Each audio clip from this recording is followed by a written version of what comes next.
Hi, Daddy. Do you have any idea what time you might be able to make it home tonight? Well, sweetheart, it looks like it's going to be a long day at the office. I have a lot of work to finish and some meetings to attend. I'll probably be wrapping up and heading home around 7 p.m. Why do you ask? Oh, nothing much. Just that I thought I'd take over the kitchen duties tonight. I'm planning on cooking up some chicken breasts and baked potatoes for dinner. Really? That sounds fantastic. Chicken breasts and baked potatoes are my absolute favorite. You know how much I love them. Yes, I know. We had a cooking lesson in our home economics class at school today. The teacher taught us how to make them. And guess what? She said mine were the best in the class. She said they were juicy, tender, and flavorful. So I thought, why not make them for dinner tonight? That's wonderful, Jenny. I'm really looking forward to tasting your cooking. If it's as good as you say, maybe you can take over the kitchen more often. You know I'm not very good at cooking, and Mom is always busy with work. Well, just a heads up. If you don't finish everything on your plate, I might get a little upset. I've put a lot of effort into this. I've even prepared a salad and a dessert to go with the main course. Oh, don't worry about that at all. I'm sure it's going to be delicious. And I'm very hungry right now, so I'll probably eat everything you make. By the way, isn't Mom going to be home for dinner tonight? No, she mentioned this morning that she has to work late again and won't be able to join us for dinner. She said she has an important project to finish and a deadline to meet. Oh, I see. I wasn't aware of that. Well then, I'll try my best to wrap up here as soon as possible and head home. See you in a bit. Okay, can't wait for you to try my cooking. I hope you like it as much as I do.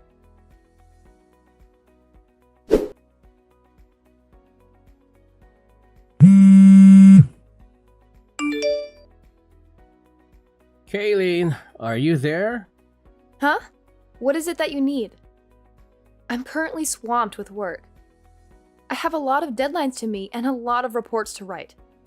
Kayleen, are you planning on working late again tonight? Yes, I am. Is there a problem with that? Kayleen, remember our conversation last night? You promised me that you'd try to come home early today.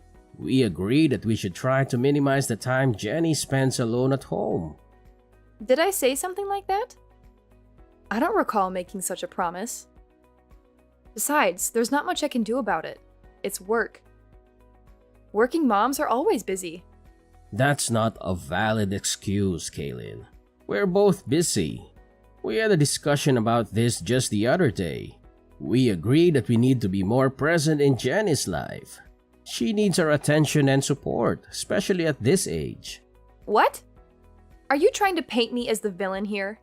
That's not my intention, Kayleen. We made a mutual decision to try harder for Jenny's sake. You've been working a lot of overtime these past few months. And you've been delegating household chores to Jenny too, haven't you? She's still in junior high. She should be focusing on her studies or spending time with her friends, not doing laundry and cooking dinner for us. What's the big deal? If you're so concerned about Jenny being alone and doing housework, why don't you quit your job and stay at home? And have us all live off of your income? You're a temporary worker, Kayleen. Your income isn't stable enough to support us all. You don't have any benefits or security in your job. Oh, so now you're looking down on me because I'm a temp worker? You're such a hypocrite. You were the one who encouraged me to get a job in the first place. And now that I have one, you're still not satisfied? You're impossible! I'm not looking down on anyone, Kayleen. You suggested that I quit my job and I'm just explaining why that's not feasible. And let's not forget that you don't contribute any of your earnings towards our family expenses or bills. If I were to stop working, we wouldn't be able to maintain our current lifestyle. We'd have to cut back on a lot of things. Well, raising a child is hard work, and being a temp worker was the only option I had. Maybe if you quit your job and stay home, I could find a stable full-time job and support us. Well, anything is possible. There's something I've been meaning to tell you. A woman doesn't want to be financially dependent on her man. She wants to be able to support herself financially. That means I don't want to be stuck at home having you dictate what I can and can't buy because of our budget constraints. I want to earn my own money and spend it on whatever I want, whether you approve or not. You need to understand that. I'm not quitting my job just so I can stay home with Jenny. Okay, Kayleen, I understand where you're coming from. My main concern was for our daughter's well-being. If you want to continue working late and aren't able to be home when Jenny is there, then we'll have to figure out another solution. Maybe we can hire a babysitter or ask one of our relatives to look after her. Oh, there's something else I need to tell you. You know the debate competition Jenny has been preparing for this week after school? Well, there was a scheduling conflict with the basketball tournament, and they had to move her debate competition to next week. Next week? That might be difficult for me. I'll have to rearrange some things. I already requested the afternoon off for this week, but I don't know if I can do it again for next week. Let's not mention this change in schedule to Jenny until we're sure whether or not we can make it. It would break her heart if we weren't there for her debate competition. Let me see if I can rearrange my schedule at work. I should know by Friday whether or not it'll be possible for me. Don't worry. Even if you can't make it, one of us will be there for her. She'll have someone there cheering her on. Okay then. If her debate isn't this week, then I guess I'll tell my boss that I won't need the afternoon off after all. Hopefully, someone will be able to cover for me next week. Okay. We won't mention anything about this change in schedule to Jenny until we're sure.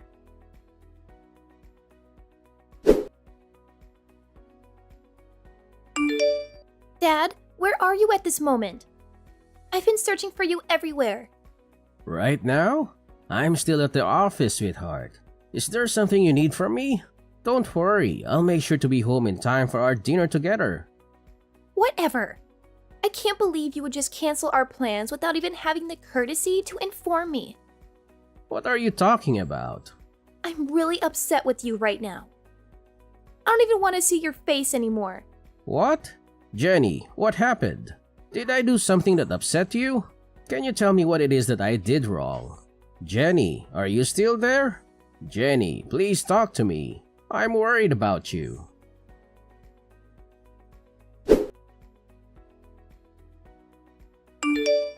Is Jenny at home right now? I was hoping to have a chat with her. No, she's not. Why do you ask? Well, earlier today, Jenny sent me a message saying that she hates me. It's left me quite perplexed. Did I do something to upset her? Maybe. I'm not entirely sure, but you know how teenagers are. They're at a rebellious age where the smallest things can set them off. I don't think you should worry too much about it. It might be best to give her some space for a few days and let her cool off. I'm not so sure. I feel like it might be better if I talk to her and try to understand what's bothering her. Trust me, that might just end up making things worse. She's not going to appreciate her father prying into her personal matters. I understand how girls her age feel. Let's just give her some space for a few days and let me handle this, okay? Maybe you're right. Alright then, I'll leave it up to you. Good. I'll take care of everything. For now, just keep your distance from her. And don't worry about her debate competition either. I'll be there for her so you don't have to. In fact, given the circumstances, it might be better if you didn't attend. If you think that's best. It's not uncommon for children to say things they don't mean in the heat of the moment. Don't take it too personally. I suppose. It's just that she's never said anything like that to me before. Well, maybe she's been holding it in for a long time. Maybe she's been feeling neglected and unloved by you. Or she's been resenting you for always being busy with work and never spending time with her. That's not true. I love Jenny more than anything in the world. I work hard to provide for her and give her a good life. I always try to make time for her whenever I can. Well, maybe that's not enough for her. She needs more than just material things from you. She needs your attention, affection, guidance, and support. But I do give her those things. I always listen to her when she talks to me. Really? What? What are you talking about?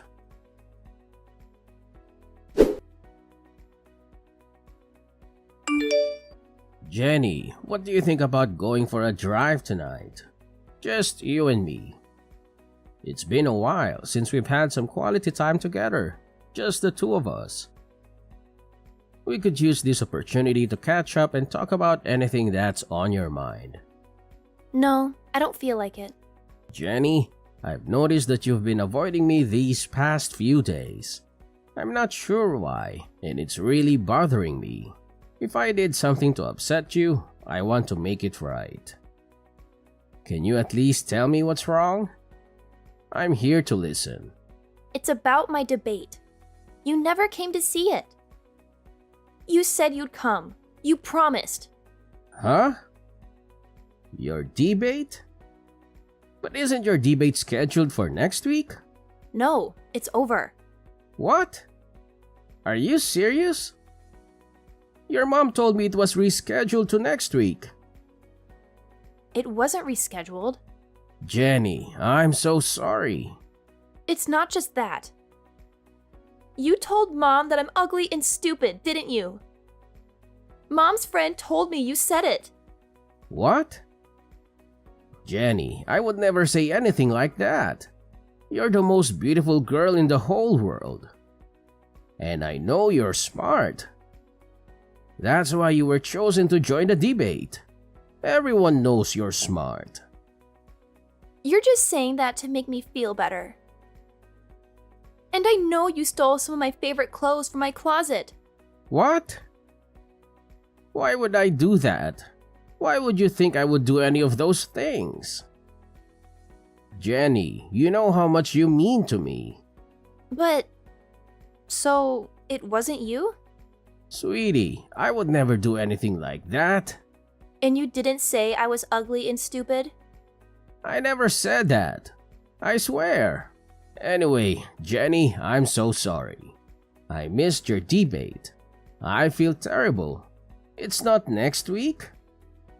It's really over? Yeah. I'm sorry.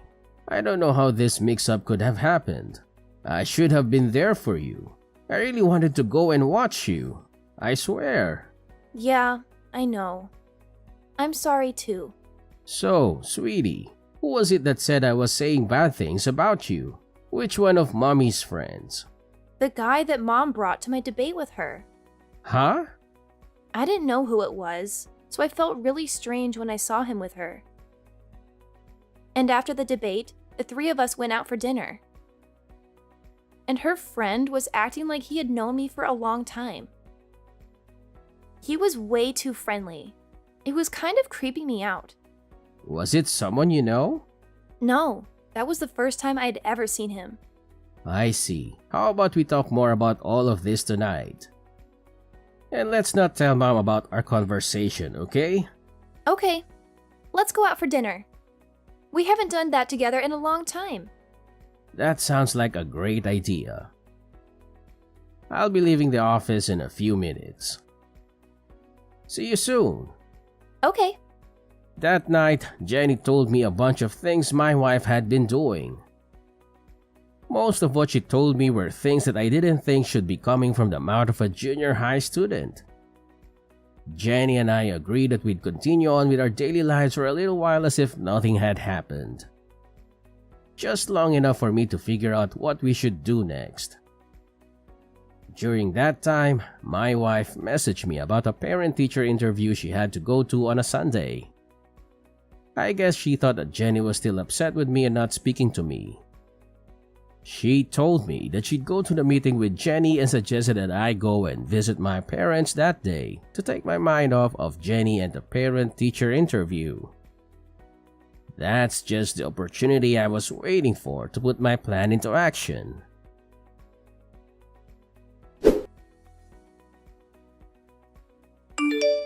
I'm currently at my parents' house.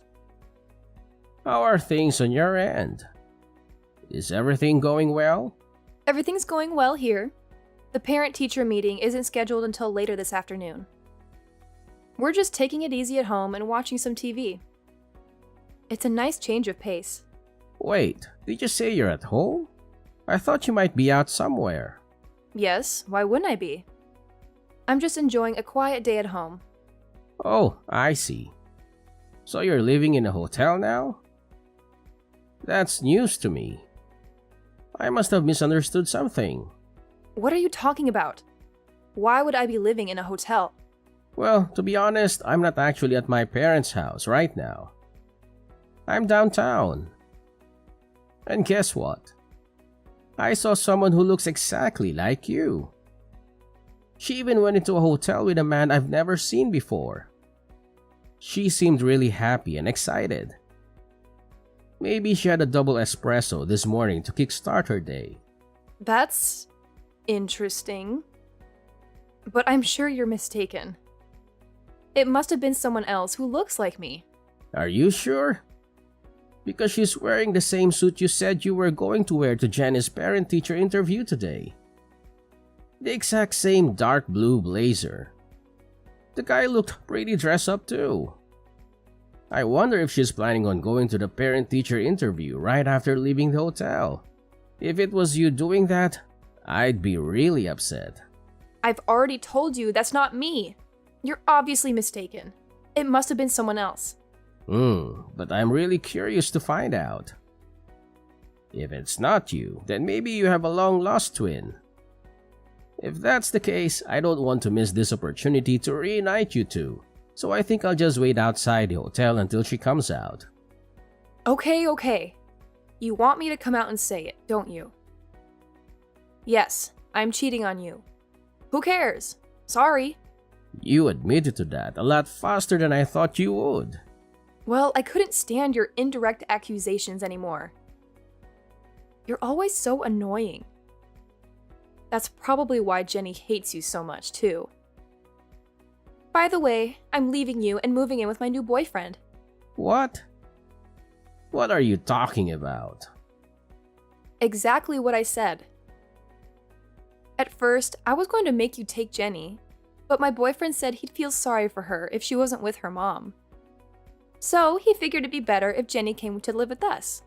Is that really what Jenny wants? Of course. She doesn't want to live with you at all. Well, Jenny is the one who told me that you'd likely be with that guy today. What? Do you really think I'm that naive? A parent-teacher meeting on a Sunday afternoon? That's quite unusual, don't you think? And by the way, Jenny mentioned that the guy you're with was trying a bit too hard to be nice to her. It was making her uncomfortable. What are you talking about? And she also mentioned how overly affectionate you were being with him. You were trying too hard to get Jenny to like him. She could tell that neither of you were acting like yourselves, especially you. Ugh, that ungrateful child. Kids aren't as naive as you think. They can see right through someone when they're being insincere. Whatever. You and Jenny can do whatever you want. I'm leaving both of you.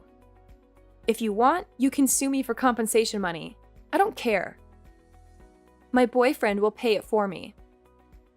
He's wealthy, so it won't affect him at all. You know, I don't think that guy is really interested in you. What are you talking about? Jenny told me that some of her clothes have gone missing from her room. Have you been inviting that guy over to our house? Yes, he's been over. But her clothes are missing? Jenny's clothes? He's the only person I can think of who would take them. Don't you think that might be why he was so insistent about Jenny moving in with you two? No. He's not like that. Why don't you just ask him? He's in the same room as you right now, isn't he? Hello? Are you still there? He left. What happened? When I told him that after we divorce, I was going to have Jenny live with you instead of me. He said, Well, then there's no point in any of this. And just left. Is that so? That's hilarious. Did that really just happen? Oh, some guy looking really upset just left the hotel. That must be him. Don't worry about it.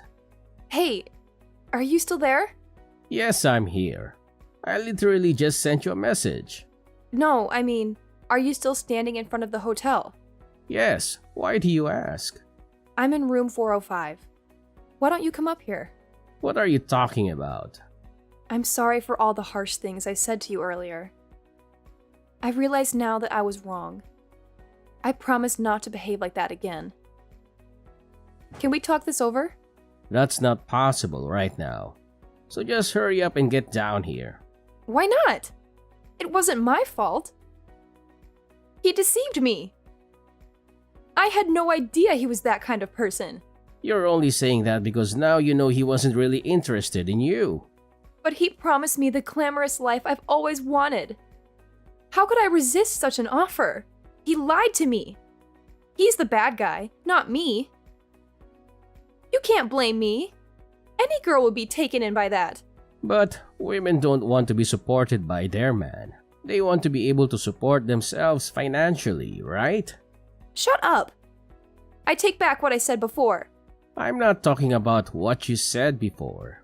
That's what the person beside me is saying right now. Your boss at your current temp position. What? I looked into it and found out right away. The guy you were cheating on me with is your boss's husband, isn't it? I'm down here in the lobby with your boss. We were both here the whole time. She grabbed her husband as he was trying to leave the hotel.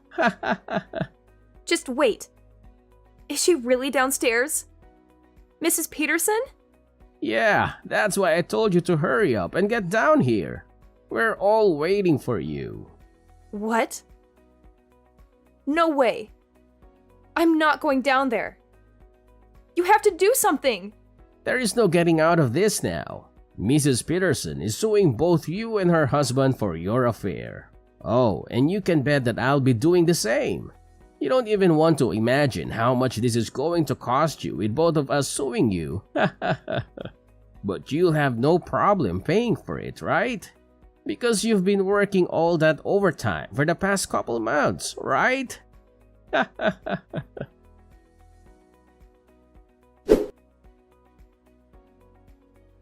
After that, Kaylin tried to sneak out a back way, but we had planned for that, and Mrs. Peterson caught her on her way out. Knowing there was no way she could talk her way out of this one, she decided just to bawl like a little baby. I don't know why she thought that would work. Neither of us were feeling any pity for her. Instead, I just took that time to contact her parents and tell them why I was going to be divorcing their daughter.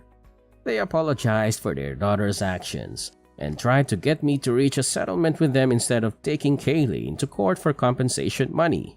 But I knew I'd win in court, and I knew I'd get a lot more out of her if I did it that way. All those nights, Kaylin said she was working overtime. She was really out with her boyfriend, so she had nothing saved up to pay me with. Because of that, what she owed me was taken out of what I would have to give her in the divorce, so she ended up getting nothing from me. Needless to say, Mrs. Peterson fired Kaylin immediately after catching her with her husband. Kaylin was left with no man, no money, no job, and a big debt she had to pay to Mrs. Peterson. Kaylin had no choice but to move back in with her parents. I don't know what happened to her after that because Jenny and I moved away so that we'd never have to see her again. So, my daughter and I started our new life together, just the two of us. Jenny taught me how to do the laundry and all the other chores around the house. At first, I felt a little stupid having my daughter show me how to do such easy things, but I actually enjoyed the time we spent together as she taught me. She's even agreed to teach me everything that she learns in her home economics class. Every weekend, we make dinner together and we've grown closer than ever. Sometimes the meals don't turn out as good as we wanted, but even those times are fun. Now, dinners with my daughter are the best times of my week.